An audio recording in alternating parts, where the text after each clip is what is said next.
Ladies and gentlemen, welcome to the French Connections Thursday edition, the 25th day of May 2006. My name is Daryl Bradford Smith, and of course, we are here to do an interview today with a friend of mine, someone I have come to enjoy talking to both privately and on the radio about a myriad of subjects. We discuss so many important issues with this gentleman that I ask him back semi-regularly to have his take on the current events that we're all facing. So without any further ado, we'll bring my guest on. His name is Sahib Mustaqim Bleher, and he is an imam from Britain, and he is my guest today. Sahib, are you with me?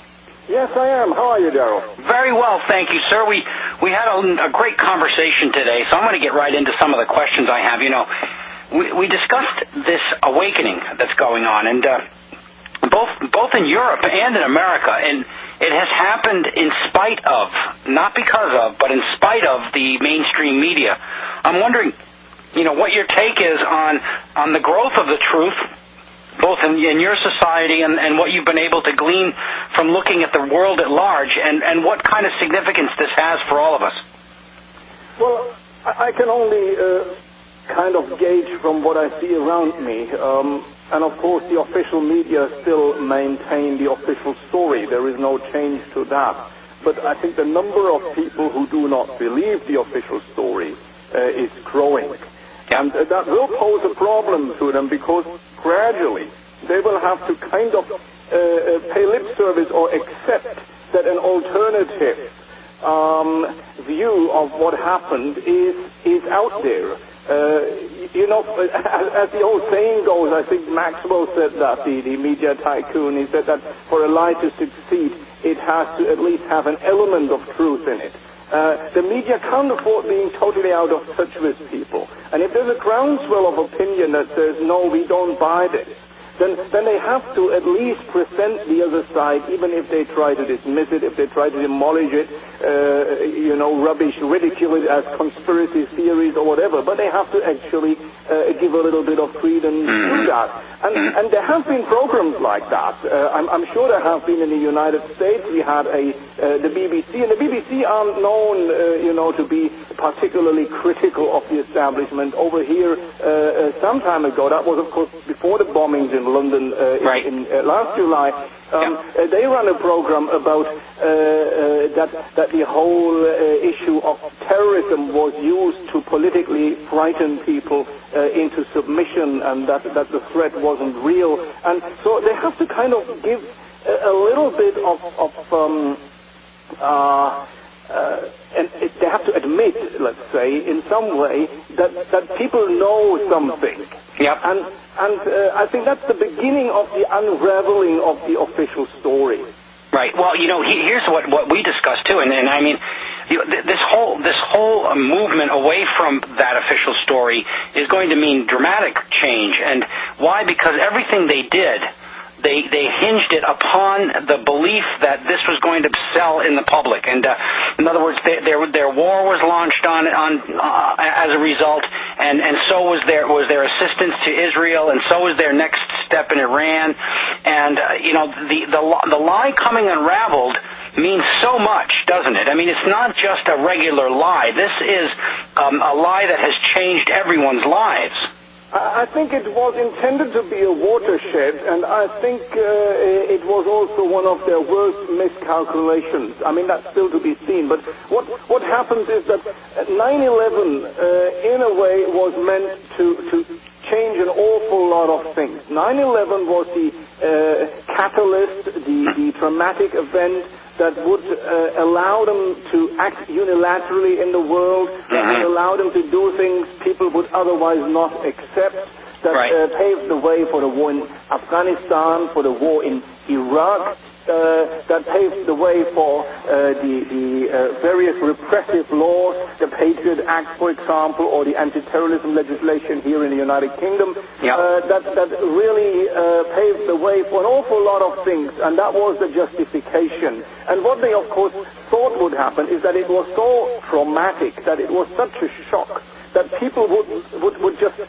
they would go for cover, and they would go behind their government, and they would not question anything, and that this shock would last. And they miscalculated, I think, so badly that in their arrogance they even came out and showed their hands. So the so-called neoconservatives, whom we know are supporters of Israel, whom we know are Zionists through and through, came out and said, well, we are the ones behind it. They didn't hide the fact anymore that a government is led by these what used to be shadowy figures from behind. They came out of the closet. They came out in the open. And by doing so, by showing their color, it indicated that they thought that really they had won the day. There was no going back, that everything was now going their way, and there would be no more opposition.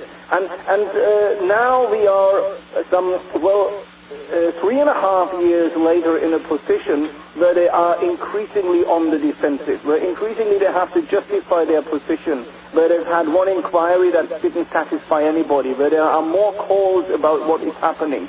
And I think it's important for us, with what you're doing on your show and other people, to focus on 9/11 and not be sidetracked to something else. And the reason why it's important, in my view, is that 9/11 as this event that was meant to actually change the whole structure of the way we are governed, of the way society is run, of the way globally they are acting.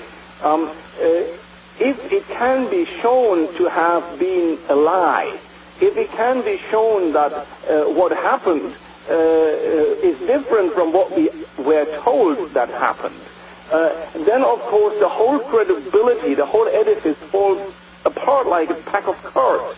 And once that happens, I think it will have immense consequences. It would be the first time that the official propaganda is actually removed by what people discover for themselves. Well, see, now there are a lot of people jockeying to be the voice that's heard, to be the news that's read and the information that's accepted. And of course, you and I both know that because the mainstream media has largely been absent in this battle, they've pitched their tent on the lie. So basically, the battle's being fought in my area of broadcast, in my area of investigation, and they would not let that area go uncontrolled. So they've flooded this particular area with their own people, and they've done it in America by and large with these false truth movements and false 9/11 truth groups. And what we've been able to find out is they're almost entirely populated with Jewish people. Now, again, I always make this caveat that not all Jews are involved in any of this. I mean, this is a select group of people, either by their belief system or by payment, is fighting their fight for them. But not all Jews are involved. Now, the ones that are, and we've gone through the lists before, but they are almost exclusively the ones that are getting a voice in America right now. And my show has almost no links to it, Sahib. When you go to the internet to find me, almost no other website links to my show, because we're not in the fold. Yes, Daryl, I know exactly what you're saying, and I think you're probably right on that. But it does not, at this stage, concern me too much, and I tell you why. Mm-hmm. You see, yes, there is always a danger that a particular movement gets kind of hijacked by the very people that it once set out to expose. Yeah. That has happened throughout history. I mean, you can go as far back as when the Romans who persecuted Christianity suddenly became the upholders of Christianity and changed it completely. Mm-hmm. We see now attempts of commercializing Islam, where you have so-called Islamic banks offering you a particular interest rate, and they even have the audacity to publish their interest rate for what they call an interest-free Islamic loan. It's really going mad, and these things do happen. But in this particular instance, I'm not too worried about it, because this is something else. This is not a set of beliefs. It is not a movement. It is not an ideology that could be hijacked and converted. This is simply a realization by ordinary people that they've been lied to, that they've been manipulated, and once they realize that and said, we've had enough, no matter what you tell them after that, that's not going to go away. So what I'm saying here is that, yes, they may think that admitting that 9/11 wasn't this hijack that was organized from a cave somewhere in the Afghan mountains by a guy on a dialysis machine who now and then sends new audio tapes from beyond the grave, you know.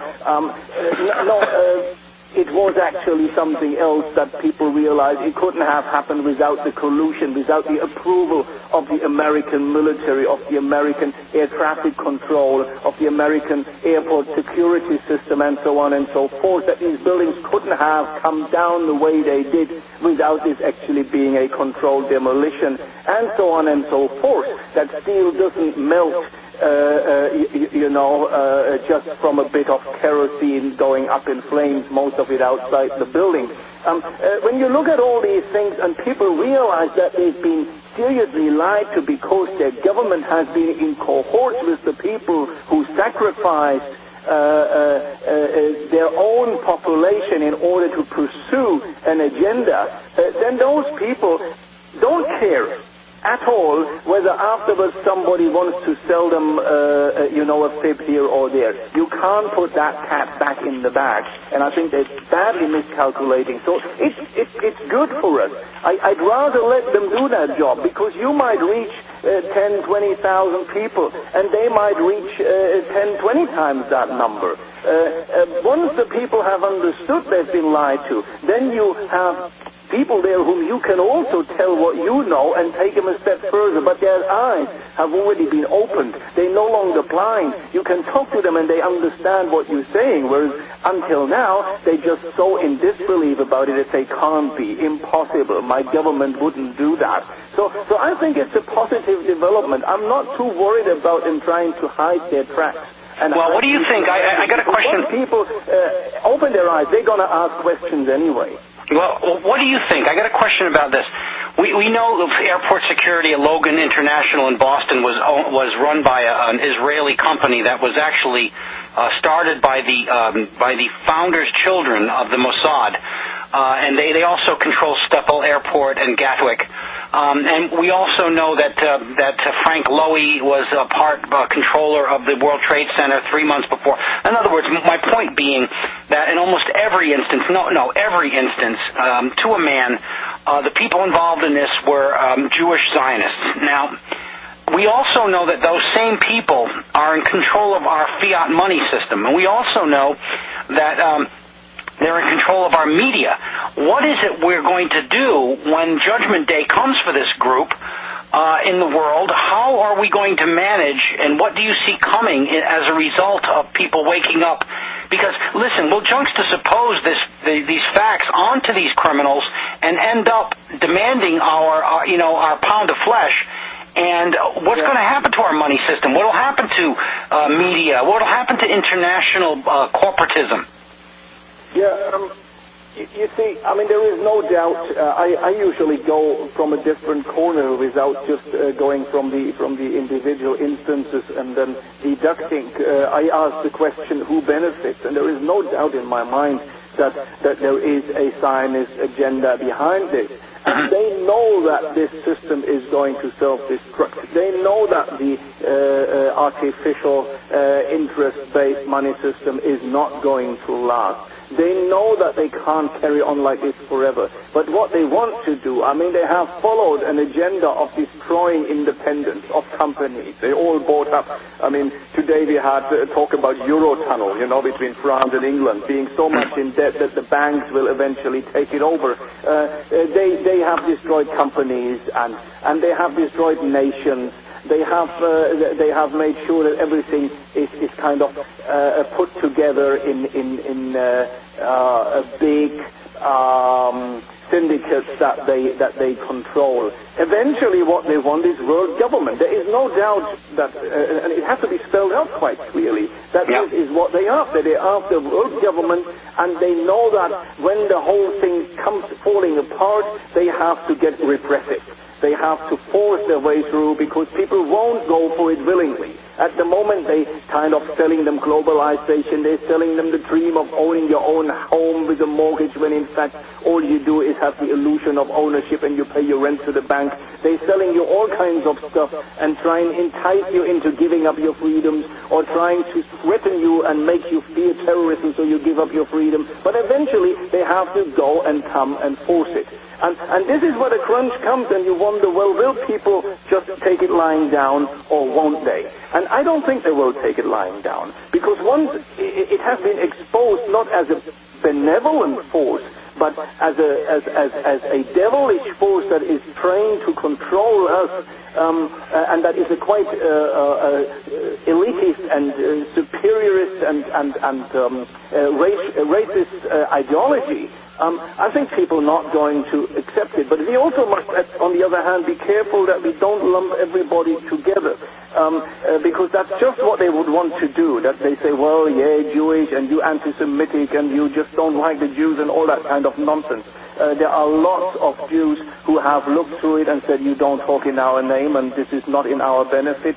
The religious Jews, the Orthodox, some of the Orthodox Jews, some of the anti-Zionist Jews have come out quite clearly and said, well, we can't support these kind of policies. And we have to make it clear that there is a difference. We're not talking about ordinary people down in the street. We're talking about a power elite who are Jewish, most of them, who are Zionists. Those who are not Jewish still work. I mean, Condoleezza Rice is not Jewish, but she works for the same cabal, and so on. You know, we have to make it clear. Yes, but Sahib, here's what I did today, and you know this, Sahib, by reading my post on, and I came out strong about something, because we've had a problem of infiltration and obfuscation and confusing the issues from this particular group of hired guns, as it were, or henchmen, if you will, from the Jewish community in the 9/11 movement, that has scooped up a lot of our efforts and really destroyed a great amount of our work. Now, in order to place this fight firmly on its feet, I decided to make a statement, and the statement I think was fair, because, in other words, if you knew, let's say that Britain had been attacked by Chinese, for example, and that they were 2% of Britain's population, and you said, okay, the Chinese were behind a conspiracy to destroy London or something, and then 2 years into the event, all of a sudden 75% of your researchers happen to be Chinese, you would scratch your head and say, excuse me, what happened to the other 59.8 million Brits? Of course you would. And you would say this makes no sense to me. And of course, when you started looking at their positions, you would say they're not here to forward truth, but rather to obfuscate. And so, for sake of clarity, I'm asking them to be supportive of us, both financially and with your cheering, saying go get them, but to step aside and let others do it, so that this can be done without... But you know, Daryl, it's like when Israel was established, you know, in the Second World War, and the Zionist World Congress colluded with the Nazis. They worked together. Yes, they did. You know, it was quite clear that they didn't mind sacrificing their own people. That's right. In fact, we have some of them on record saying that anti-Semitism is a good thing, because it creates an atmosphere where they can pose as being victimized all the time, and then they get away with what they're doing. So we must be careful that this kind of climate doesn't develop, where people don't feel they have to take it out on their Jewish cabbie next to them or something. It has to be a lot more sophisticated. Well, I think my statement that I made today, I would like to, I was very clear in my interest of not, I wrote, Smith does not believe all Jews were involved. And he says, but But until we determine who to trust, we should not allow the criminal element of Jews to interfere with our investigating. And I think that that's a fair thing, especially based upon... Well, what do you think? Do you think that was a fair approach? Yeah, I think I need to say this again. Where I think at this moment, I am happy for anybody to help demolish the 9/11 official propaganda myth. I'm happy for anybody to do that, no matter what their agenda, because once people have understood that what we've been sold there is not true, and that we've been lied to, and that we've been manipulated, then we can move another step, and people will automatically ask, and why did they lie to us? And who lied to us? And in whose interest did they lie to us? So this is the second step. And I think this is very different from what we've seen before, because we've had, let me give you the analogy of, we had the Kennedy assassination, and people said, yeah, well, there is something foul, there is something not quite right, there's a cover-up going on, but then they get on with their lives and say, so what? I mean, what's it to me whether these guys up there in their limousines and in their executive lifestyles, you know, it happens. I just get on with my life. Likewise, here in Britain, we had Diana in an accident in France. Well, no, many people say she's been taken out because she became too much of an embarrassment, and even if she was pregnant at the time, to the royal family. And then people say, yeah, a lot of people don't believe that it was just an accident, but they say, well, yeah, well, the royals do things like that, don't they? And I'm not a royal, so it's really, that's their life, this is my life, I keep out of it. But this is something different. 9/11 is not what happens amongst the royal family. 9/11 is not what happens in the executive floors of some company or at the upper level of government. 9/11 is something that affects every man, woman, and child, because it's being used as a justification for policies that we all suffer from. And so 9/11, if people realize that this wasn't like it was made out to be, they're not going to move on with their life and walk away and say, so who cares, what does it matter, I got children to bring up, I've got to feed them and clothe them, and I've got to pay my rent. No, they will say, no, there is something seriously wrong, and we mustn't allow that to happen. It will turn round, and then what they're going to do? Either they have to make a runner with their tails between their legs, which is unlikely, or they have to go for a confrontation, like martial law, like putting in, tight controls, the government against the people. And I think we're really moving on to a quite different scenario in that respect. And therefore, coming back to what I said, I don't care who opens people's eyes about that this has been a lie. I don't care who does it, as long as they see it for themselves. Because once you have a certain level of people, a critical mass being reached, where these people, a lot of people just follow. Once the majority of the opinion leaders no longer buys the propaganda, then the rest will follow with their opinion. Because, you and I can look into it in detail. A lot of people say, I don't know, what does he say? He's always right on that. And somebody asks and say, well, ask their dad, ask their uncle, or ask somebody at work and say, what do you think about that? And they make up their mind according to what somebody else thinks.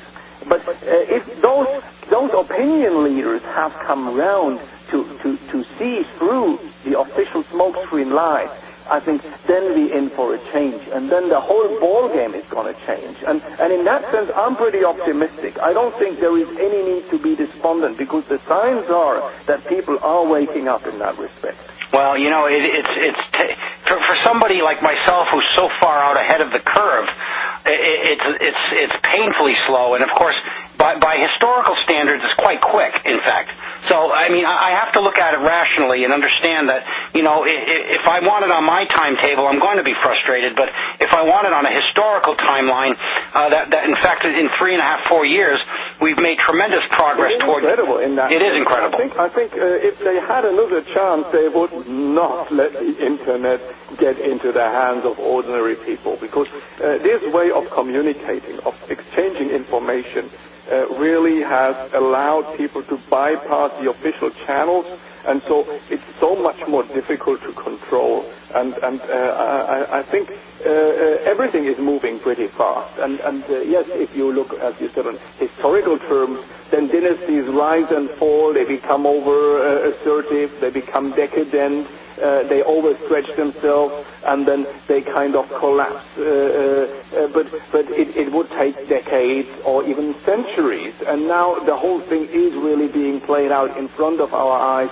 an awful lot quicker. But I think they need to be also ready for whatever might happen, because they're not going to go quietly. I often use that analogy of a fish out of water. When a fish is out of water, it's not going to last very long. It's really breathing its last, but it's going to flap pretty hard. And if you don't stand back, if it's a big fish, you're going to get whacked.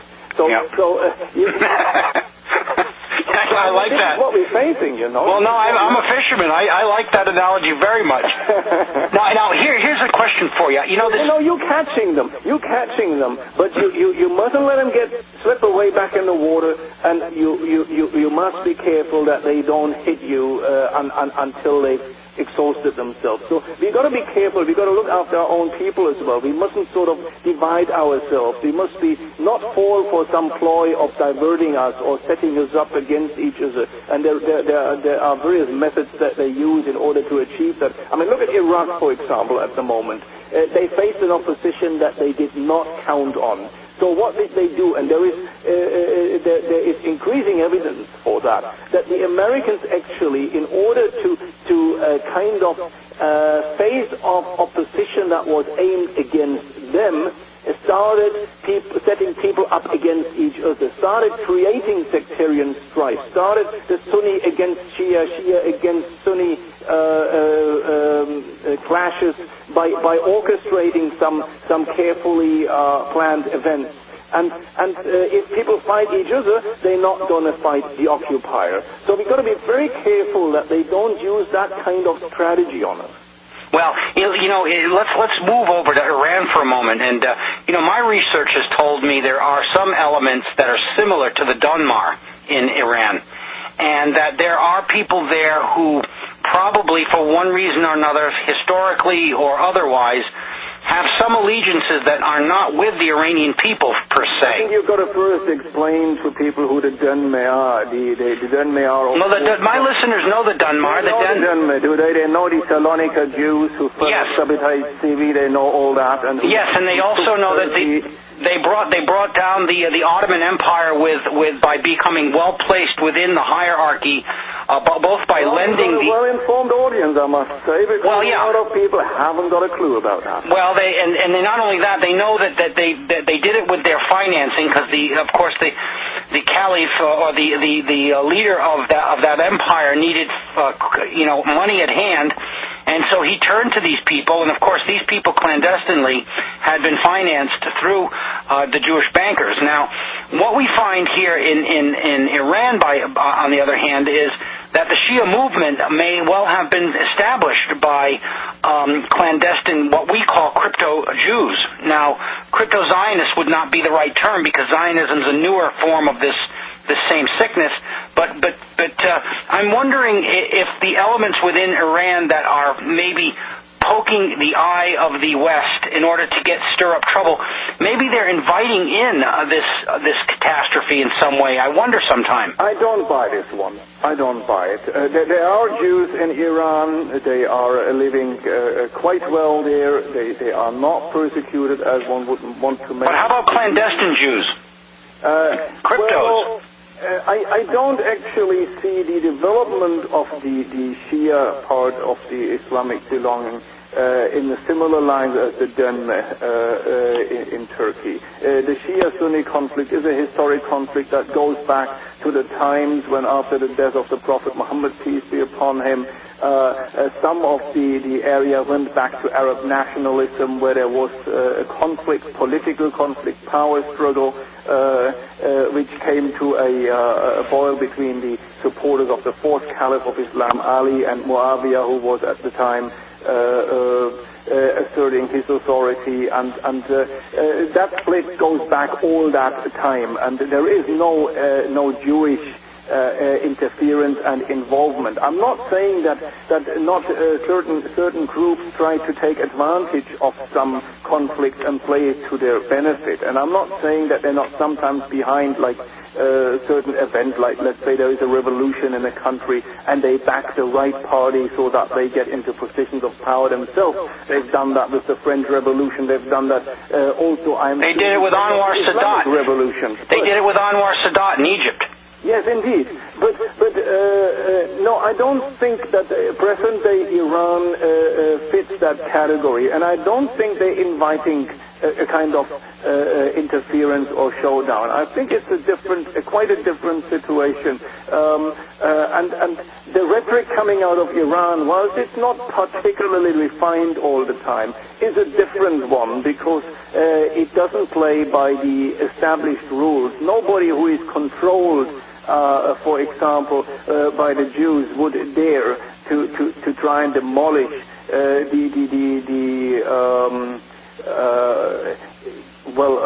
the currency of the Holocaust, for example, as Ahmadinejad did when he responded to this cartoon crisis.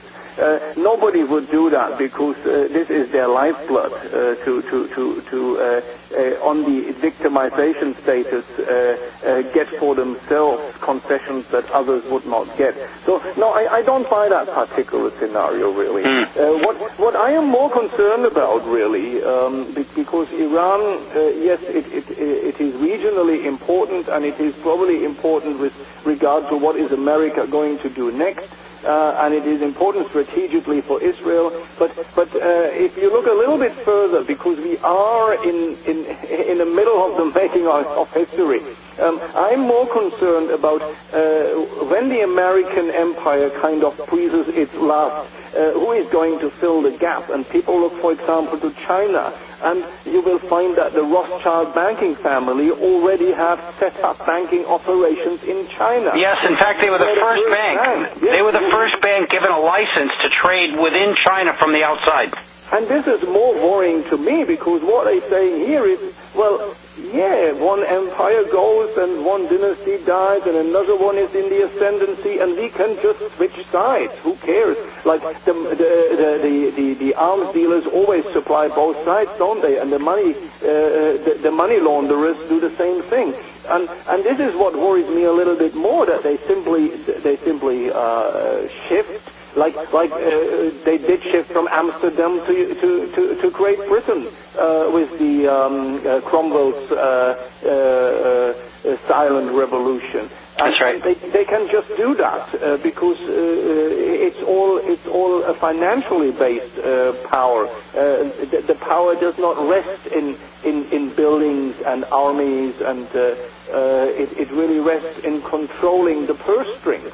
So I'm a little bit more concerned about the long-term planning, where we might win a battle, but they still they're looking at the whole war and say, well, who cares? This is something that we've. It's important that there is an expose of what is happening. That people are aware this is about world government. People are aware that this is meant to be an international court of justice in Jerusalem. People are aware that this is that the financial control is the tool to absolute political control and oppression. That people are aware that communism and capitalism are two sides of the same coin, because a lot of people don't quite understand that. And there are these false battles being fought. And that people are aware that Islam is so much an eyesore for them simply because it doesn't fit in that pattern. It refuses to succumb. And whilst there are many Muslim regimes or puppet regimes put in place over Muslim countries who do succumb to those controllers, ordinary believers don't.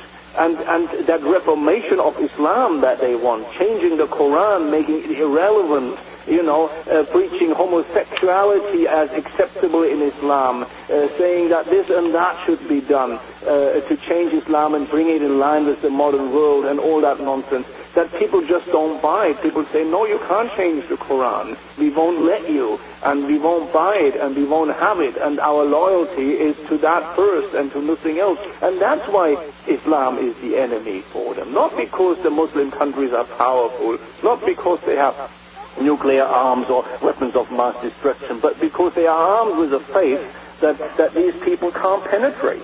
Well, let's look for a minute at Islam.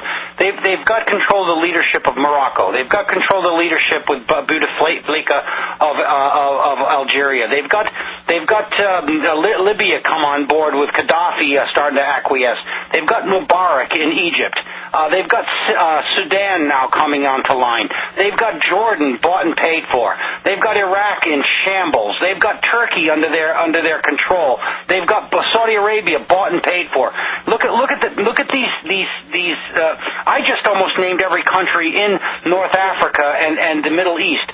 And the simple fact of the matter is that in every instance, their regime, their top of this organization, has been usurped by these people. How do we? They're running Al Qaeda as their own operation. That's right. Al Qaeda it's a false flag. But Daryl, Islam is not in the leadership. Islam is in the hearts and minds of ordinary people. And they have to have them under a tight system. They have to keep the lid on it, because otherwise it will be uncontrollable. They don't want democracy in Egypt. They don't want a say for the people in Saudi Arabia, because they know that this is something that would not go in their favor. But it's only a matter of time. It's only a matter of time when these people will demand to have a say. And this is what they're worried about. This is what they are preparing for. This is where they want to have permanent bases in the region. This is where they want to decimate them as well and bomb them back into the Dark Ages. This is where they want to destroy their infrastructure. Look at Iraq, was one of the most educated countries in the Middle East. It had the best scientists, it had the best physicians, and yes, there were good Muslims there, and they were persecuted and put down by Saddam Hussein, who was a stooge for the Americans. But they know that ultimately those people couldn't be controlled, so they destroyed their infrastructure, they destroyed their education system, with the depleted uranium, they destroyed their heritage, they destroyed them for generations. They're not going to raise their head for some time. So this is genocide. It is genocide. And they have to do that because they are not afraid of the leaders of the Muslim countries, because they're all in their pocket. They are afraid of the Muslim masses. But there is no way, there is absolutely no way that they're going to win that one. Well, we're looking. I'm looking over here. From my own example. Okay, Brussels, of course, leading Europe right now, it's just a basic form of tyranny. And let me give you an example where I live. I live in an agricultural region, and of course, France used to make its own rules for its agricultural products. No longer does it. It gets its rules meted out from Brussels, including that you can't use raw milk for your cheese, or you can't use this kind of animal, or you can't. And here in the French countryside, what they've done basically is bankrupt or almost destroy rural life. They have upended every single quality that the rural life once held, and now they're destroying the economic future of this area by decree. And there's very little the French feel they can do to stop it. Well, they do that because they don't want anybody to have self-sufficiency.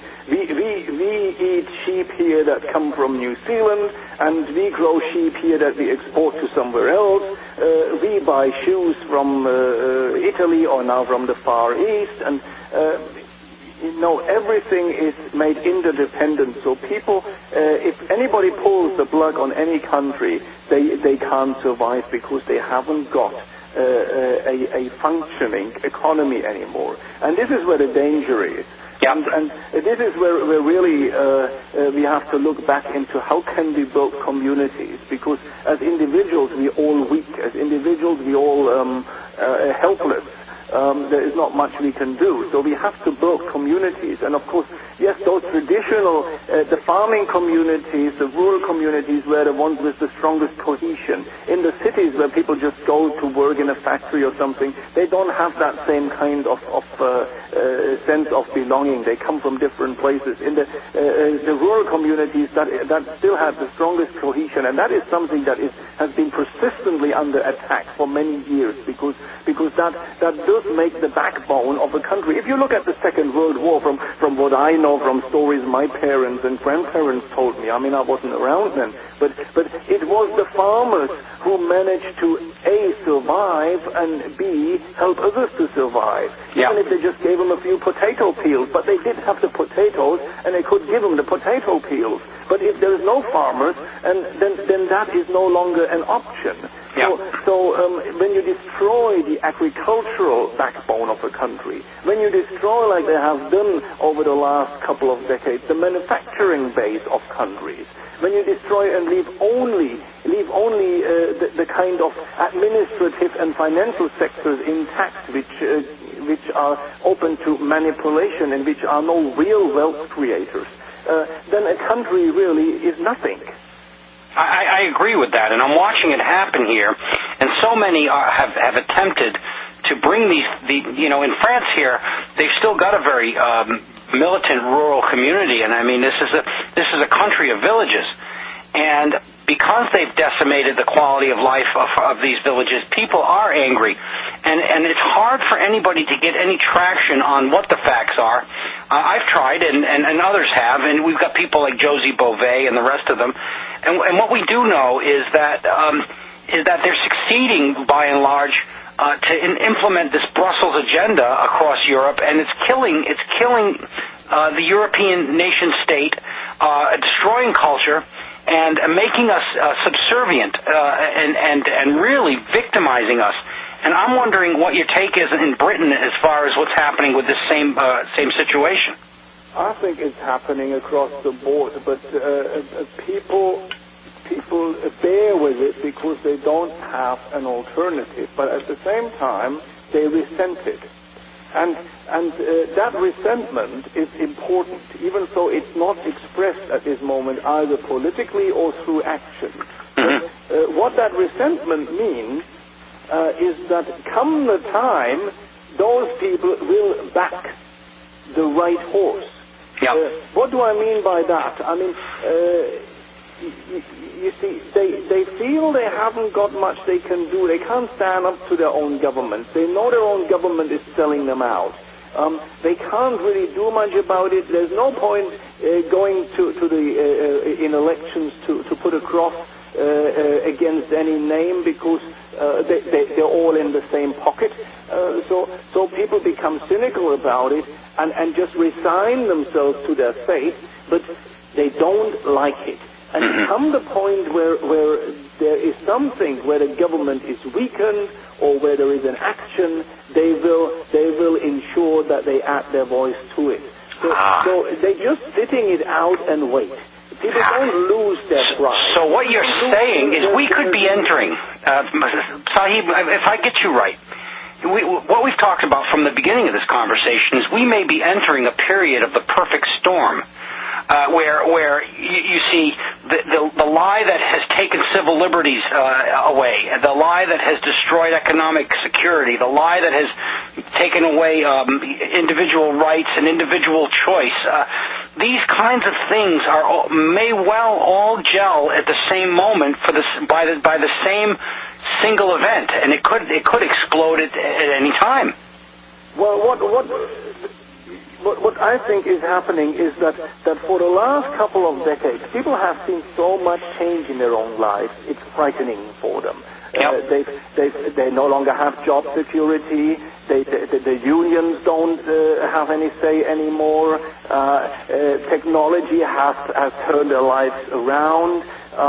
They're more and more in debt. They have no longer any certainty about even their pension. The basic principles they held dear don't hold true anymore. Morality has disappeared in society. You don't know what to believe anymore, what is right, what is wrong. You don't feel secure anymore. So people are confused, people are worried, people are concerned, and they can't put their finger on it.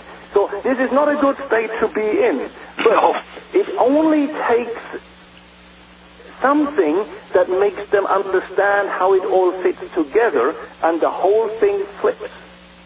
Well, you and I both know how it fits together, and see, here's the problem. If we can manage to make them understand that actually what is being played, that this is not all happening like some freak of nature or by some accident or because it's inevitable or divine ordinance. This is happening because somebody is actually wanting it to happen. Yeah. But once people realize that they are at the receiving end of this manipulation and that they part in somebody's power game, gosh, this is going to be something else. People will not take it lying down. Well, I agree with you, and here this has been my hope that, see, it's not going to come free of terrible suffering, sadly, and the human, of course, everybody that fights these kind of battles, and there are many of us out here doing it, yourself and me, myself, Eric, and many others. My hope would be that we don't have to carry terrible suffering along with us in the battle. But I don't see any way of avoiding it at this point. I mean, when the thing finally does ignite and erupt, there are going to be winners and losers, and the losers are going to lose in a terrible way. Well, I think it's very important that we put out the information and make it reach as many people as possible. So when they have to make a choice, they know which choice to make. They know whose side they are on. And a lot of people are kind of dismissive about the silent majority. But the silent majority has a habit of speaking out sometimes, not always, at the right time and making its voice heard. And this is what we have to wait for. And we can help it along by feeding them the information that helps them make up their mind. And if we can... And I think it's happening. I think it's happening that this manipulation where they thought they have total control over their people's minds, where they use mind control rather than physical control, where instead of having a police state, they have a propaganda state. They're beginning to realize that this is falling apart, that it is not working. And when they want to return to the police state, I think people are going to say enough is enough, because they've tasted a certain measure of freedom. They've tasted a certain measure of liberty, of being able to say what you want. Well, I'm Emmanuel Goldstein, and I've awoken to the lie. Yes. And what do we do when you're this guy, when you're Goldstein, who's awakened to the lie, and the eyeball is watching you? And you see, some of the most painful things that I see, and this is the destruction of beauty. And I want to bring up this point because, you being an imam and everything, I think you probably want to speak to these kinds of issues as well. My personal love in life is wonderful music and kind events and beautiful things. I like to paint pictures, and I like to do things that are really bring beauty to the world. And these people have placed on our television screens and on our music boxes the most horrendous and hideous and sickening images and sickening musics. I mean, you look at our this rap stuff with the gold-toothed gangster type sickos with prostitute-looking women and some of the most vile kinds of programming on television. It saddens me. I don't have a television. Well, I don't watch it either. What you're talking about. Well, but you're not the majority here. No, I'm not the majority. But Daryl, we have a prophetic saying that says Allah, meaning God, is beauty and loves the beautiful. Now, beauty is something that where things are in harmony. And harmony, when you create harmony, you're building something, you construct it. And it's almost an act of worship. And of course, ugliness is what destroys, what pulls people apart, what demoralizes them, what puts them down. So yes, it's part of the programming to actually destroy what makes people feel good about themselves, and to actually make them feel bad and frustrated instead. But I don't think the human condition allows for that ultimately to succeed. 1984 by Orwell ends on a sad note in that they actually managed. But I don't think they will ever manage. This is where I'm a believer. I don't think they will ever manage to control people to the degree where truth is only what they say. Where nobody has any independent feeling anymore, where nobody can verify things for themselves, where nobody can probe their own soul and heart about whether something is right or wrong. I don't think that will happen. Well, it has at some level already happened. I mean, look, they're foisting upon young people the idea that same-sex sexual activity is perfectly normal, and then when they do is they make it a popular activity.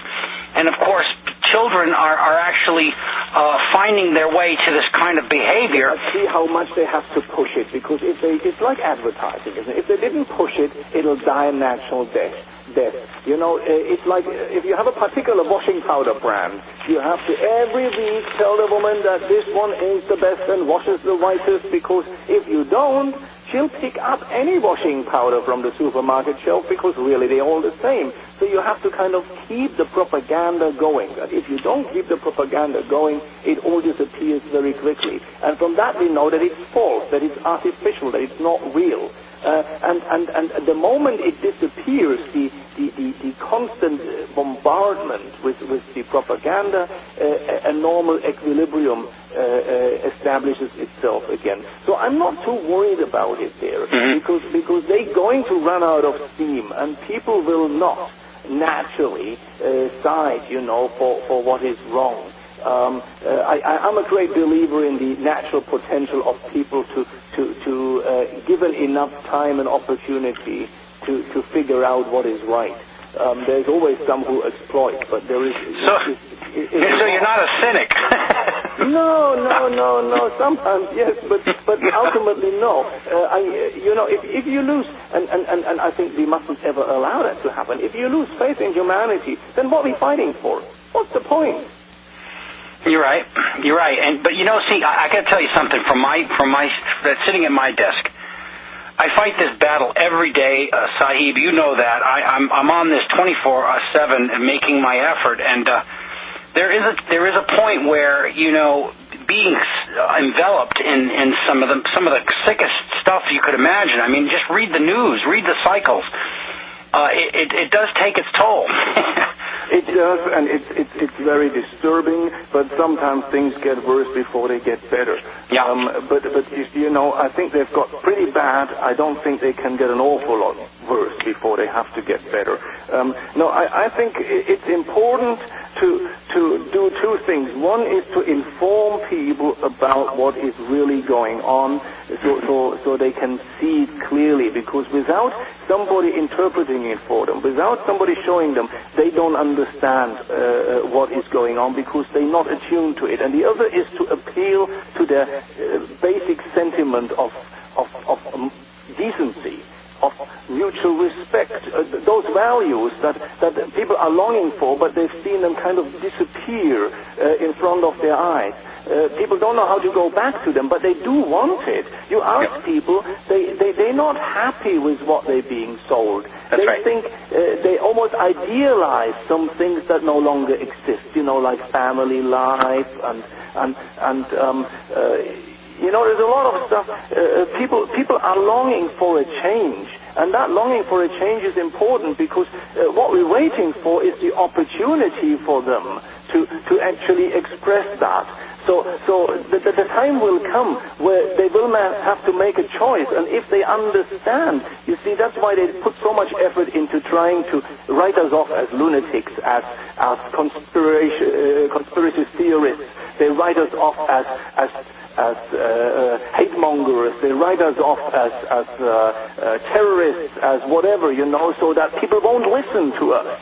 Because they're scared that if they listen to us, they actually figure out, hey, what this man's saying isn't all that bad. I can resonate with that. It makes sense. Maybe he's right. Let's listen more. This is what they're worried about. So we got to keep at it, because once people then understand that actually they've been lied to, they're not going to listen to another lie after that. I think you're right, and what I plan on doing is what we've just done now on a regular basis, whether it be monthly or not. I hope I can have you back and we can rehash and rediscuss current events as well as important events, because Sahib, in order to keep this thing fresh for people, you need to represent even the same facts over again, and because sometimes people need either reassurance or they need reintroduction. And it might get a little bit trying to rehash some of the same old thing all the time, but by the same token, I think we're going to see a shifting under our feet rather soon, because this is going to cascade on them, I believe, and it's going to happen maybe in months, not years. I think we've come to a tipping point here, and I'm wondering what your take is on that. Well, you're right. I think we're coming to a tipping point soon, but I think we must realize that a lot has happened, not just of the negative stuff that dominates the headlines, but a lot of positive stuff has happened as well. The millions of people who protested against the Iraq war couldn't prevent the war, but nonetheless they were millions of people who protested against the Iraq invasion. And those were people who never went on a demonstration before. Those weren't the old go-to-every protest people. Those are people who felt strongly about it, strongly enough to travel and to join the ranks and march when they'd never done so before in their life. That is something qualitatively quite different. And I see it also, for example, that there is a return after we had many years of the students and people at school kind of felt they had to shut up and be quiet and not get involved with politics. There is a return to those that younger generation feeling strongly about issues and saying we've got to tackle issues. And they don't always know which issues to tackle, but they want to do something. They are disillusioned with the official political process, and they want to do something else, and they want to do it themselves. But of course, being young, they don't have the experience, they don't have the knowledge, they don't have the insights, and so they may do stupid things and they may do it wrong, but importantly, they want to do something. They want to set things right, and that again is a good sign for me. And what we need to do is try and link up people, so those with the experience can pass it on without being patronizing, and those without the experience can take from it and then run with it the way they want to, because after all it's their world as well, and they're going to inherit it. So I think there is a lot happening. I think the tide is slowly turning. And yes, for people like you and me, it's been slow coming, and it's been awfully frustrating. And you think, how often do I have to say the same thing over again? And will it ever change?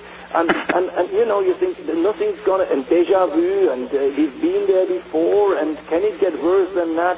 But I think with 9/11, with these things speeding up, and with the American administration showing their hands and the neocons behind it, with all this coming out into the open, I think something. There is the German philosopher Fichte. He said, and I can't quote it exactly, but it's a little bit like the match in a dark room. You light it, the darkness is gone. Even a little match can do that. He said that the great consolation for people who love truth and humanity is that truth has the capacity to overcome falsehood. That falsehood has already lost when it's forced out into the light of the open. And I think they have been forced out into the open. There is an open discussion, an open showdown. And I think by that standard, they have lost the game. I think you're absolutely right, and I think it's just a matter of time. And Sahib, I want to thank you for taking this time with my listeners and myself to share your thoughts here today on this programming. We do this one show at a time. We do it one day at a time. And I don't always have a great guest who has the knowledge that you do, and it's a pleasure for me to be able to, to meander around subject matter like we did today. For me, is a pleasure because there aren't that many people I get to do this with that have the same level of understanding that you've got, and so it's been a pleasure. And what I will do is give you a standing invitation for sometime, possibly next month, to bring up a new list of subjects if you've got the time. I'd be pleased to do so. I think, yes, we've got to revisit this, and I think something is gathering, and it's great to be part of it. Yeah, it is. And I want to thank you again for coming on the French Connection. Ladies and gentlemen, Sahib Mustaqim, Bleher Imam, you can go and find his information at theflyingimam.com, or you can go to my website at iamthewitness.com, and you will find this interview as well as a connection to his website if you wish.